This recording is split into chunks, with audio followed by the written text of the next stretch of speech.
Hi, this is Shannon Matthias with Thrive Life. I'm here with my mother-in-law, Helen, and we are going to put a jar meal together for you today. We're going to do a potato corn chowder with sausage. It can also be made with chicken or just vegetarian, to your preference and budget. So we're going to start with this, which is the potato chunks. So they're kind of small, like this. They cook in about 15 minutes once they're in water. So we're going to add 1 cup of those to each jar. We're just going to do 2 today.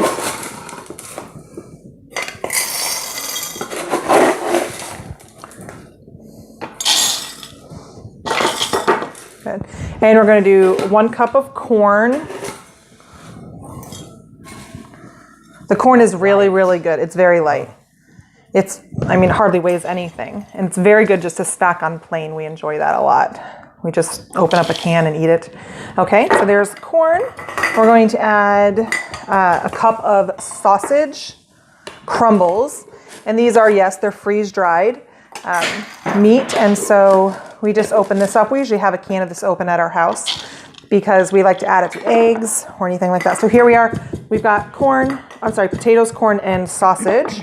Next is some dried parsley. We're going to do let's do a tablespoon of bouillon. So here's chicken, vegetarian chicken bouillon. How much? A tablespoon. A tablespoon.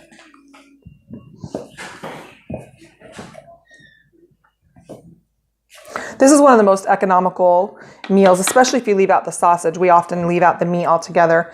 And 2 tablespoons of onions.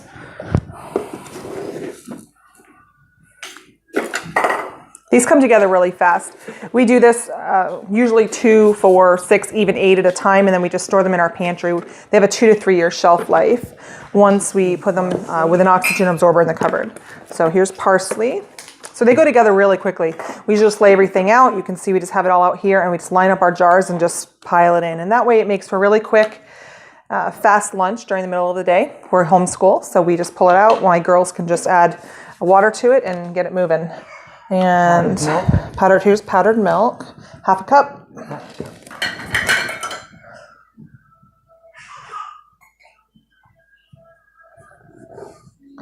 And so what we do is, once we take it out of the pantry, we will add 8 to 10 cups of water to it, and then you will bring it to a boil and simmer it until the potatoes are tender. Oops. You don't want to shake that.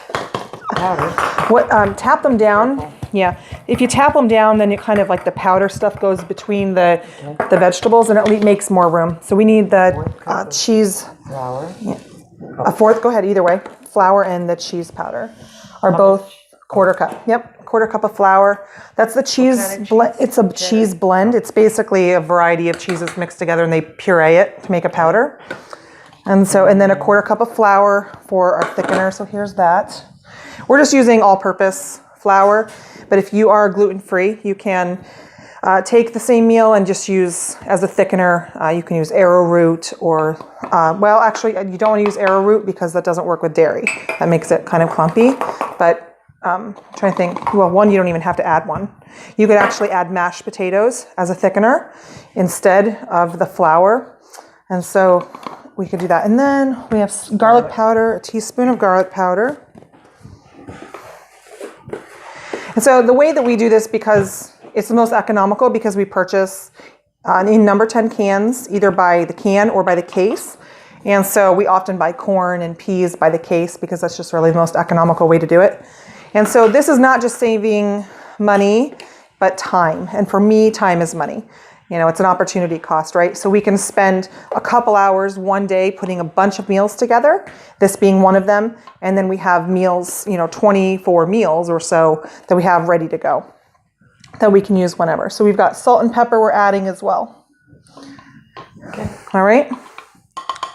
Okie doke. There it is. So there, all we have is this so what we'll do is we'll actually take an oxygen absorber, one of those.